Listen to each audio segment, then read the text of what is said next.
Tetapi bukan karena itu, setahu aku alasannya Bang, bukan karena begini. penghapusan dosa karena uang. Amit dulu, Bu Rasmi, amit dulu. Berarti Bu Rasmi tidak paham sejarah. Silakan klik di Google sejarah Kristen Protestan. Jelas tertulis di Google, masih ada sisanya. Sejarah ini saya baca sebelum ada Google, tapi Google masih membuka ini. Silakan dibaca ya. Ya, silakan dibaca. Jadi istilah disposition, tunggu dulu Bu Rasmi. Istilah disposition on the power of indulgency, itulah yang menjadi pertentangan antara Paus Leo ke-10 dengan Martin Luther. Itu cikal bakal lahirnya nota 95, nota keberatan Martin Luther. Ibu tahu isinya 95 nota keberatan Martin Luther? Ibu pernah baca sejarahnya? Anda kan ya, bentar, yang aku pelajari Bang. Bentar, aku bilang yang aku pelajari waktu aku masih Katolik ya, itu ada kami pelajari. Itu Protestan itu karena satu, salibnya di Katolik itu ada patung Tuhan Yesus. Dan di salibnya Protestan nggak ada patungnya Tuhan Yesus. Jadi karena ada patungnya Tuhan Yesus di Katolik, dibilang Protestan berhala. Terus yang kedua, saya sudah jelaskan tadi Bu Rasmi, dari 95 nota keberatan yang salah satu yang diprotes Martin Luther itu adalah penyembahan pagan atau agama pagan atau penyembahan berhala. Yang baru Bu Rasmi tadi sebutkan itu. Kan begitu, tapi dasarnya the power of indulgency. Di sini ya bentar ya Bang. Di sini aku bukan bela Katolik ya. Dulu, karena Bu Rasmi kurang paham. Jadi begini, indulgensi, aturan indulgensi itu hanya dibuat oleh Paus Leo ke-10 untuk merekonstruksi Santo Basilika. Setelah itu aturan itu dihapus. Itulah cikal bakal bahwa Martin Luther itu mendirikan agama Protestan. Sekarang ibu tidak pakai lagi di agama Katolik. Karena aturan itu sudah lama dihapus. Itu kan hanya untuk membangun Santo Basilika, untuk hanya merekonstruksi. Jadi Paus pada saat itu mengumpulkan dana, mengumpulkan uang dari jemaat untuk membangun itu. Jadi diterapkanlah itu indulgensi, di mana dosa bisa dibayar dengan uang. Inilah yang diprotes keras Martin Luther. Sampai 95 nota keberatannya itu ada atau disampaikan kepada Paus. Silakan baca sejarahnya, masih ada di Google ya, supaya Bu Rasmi ngerti gitu loh. Silakan. Gini loh Bang, kalau memang nggak ada diterapkan di gereja itu, bagaimana saya percaya? Karena memang nggak ada diterapkan hal seperti itu gitu. Bu Rasmi, sekarang sudah diterapkan. Bu Rasmi tidak dengar penjelasan saya. Itu namanya fitnah Abang, nggak ada diterapkan seperti itu. Itu sejarah Pak, itu sejarah Bu Rasmi. Sekarang indulgensi itu sudah tidak diterapkan di gereja Katolik, karena indulgensi itu diterapkan pada saat Paus Leo ke-10. Itu untuk membangun Santo Basilika. Pada saat itu saja indulgensi itu diterapkan, bukan saat sekarang. Bu Rasmi tidak dengar ya Bang. Saya. Dan yang kedua saya lihat perbedaan antara Protestan dengan Katolik yaitu hanya di tata cara. Waktu di Katolik kan ada dia tata cara masih pakai kemenyan. Memang itu kan ada di Alkitab. Di Protestan itu udah nggak ada, ya kan? Terus pengurus-pengurus gereja di Katolik kan tidak menikah. Di Protestan menikah. Itu yang saya pelajari. Kalau yang Abang bilang nggak ada. Aduh Ibu Rasmi, yang Ibu sebut tadi itu masuk di 95 nota keberatan Martin Luther. Wah, saya sudah jelaskan tadi, nggak paham-paham juga. Bang God, jadi gini Bang. Bumbu nona hitam, Bu Rasmi mana paham Bang? Sudahlah. Gini loh kan aku kan udah jalani Katolik dengan Protestan. Yang aku lihat hanya itu bedanya, nggak ada yang lain. Ya jadi ya kalau aku bisa bilang sama Abang, jangan mengatakan yang tidak ada dilaksanakan di gereja itu gitu. Bisa Abang dikatakan memfitnah gitu loh. Kalau masalah dulu ya, kalau itu dihapus itu kan nggak ada bukti gitu loh Bang. Buktinya udah hilang. Kalaupun memang yang Abang bilang betul, buktinya udah nggak ada. Itu bukti sejarah. Itu fakta, tidak bisa Anda bantah, itu bukti sejarah.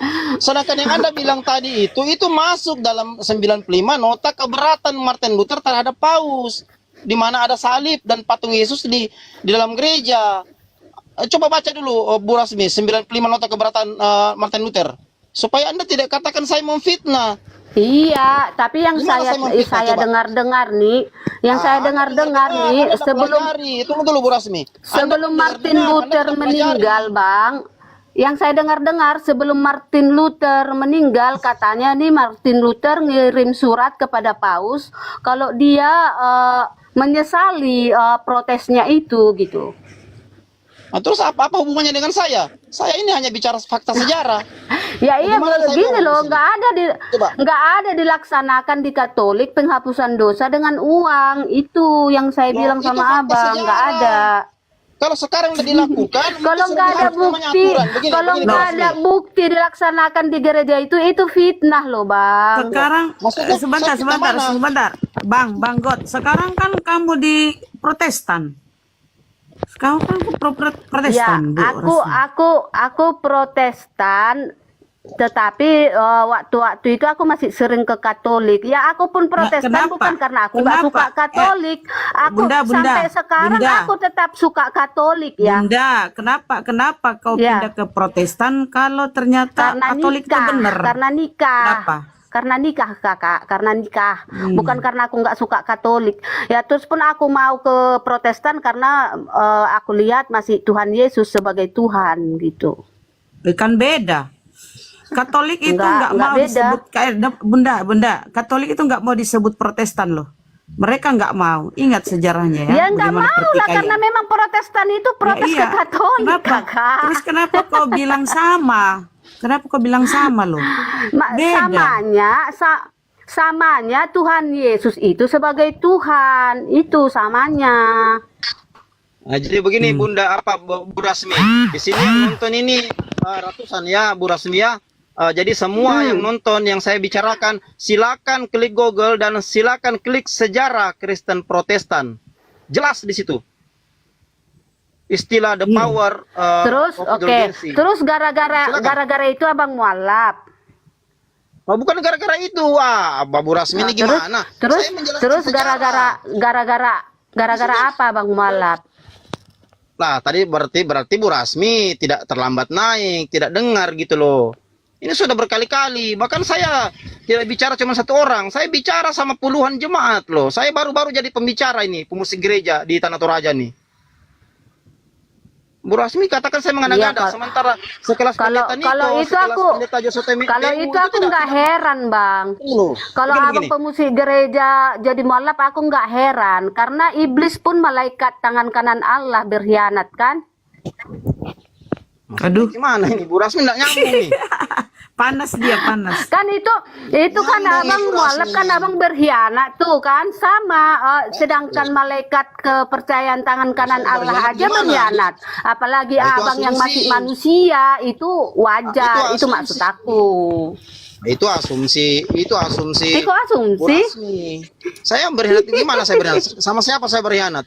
Ayo. Sama siapa saya berkhianat? Sama Ah. sama Yesus lah. Wah, Abang kenapa sama berkhianat. Jadi aja. Justru Iya justru saya masuk Islam karena saya mengikuti Gini aja. ajaran Yesus. Ya, Bagaimana gini aja. Bang God, kita tanya dia aja. Di mana Yesus diperuntukkan untuk Kristen? Di mana Yesus diperuntukkan untuk Kristen? Itu aja dulu. Bunda. Ya, diperuntukkan untuk Kristen ya yang mengakui Yesus sebagai Tuhan, ya itu semua diperuntukkan Mana? untuk Kristen. Mana Yesus mengenal Kristen itu? Silakan Gurunda kalau mau masuk. Iya, Ya, silakan. ya intinya gini,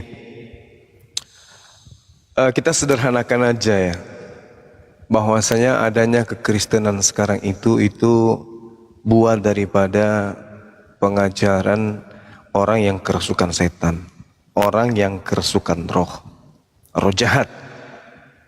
Nah, apa buktinya? Kita lihat kemudian apa yang diuraikan dari beberapa narasumber.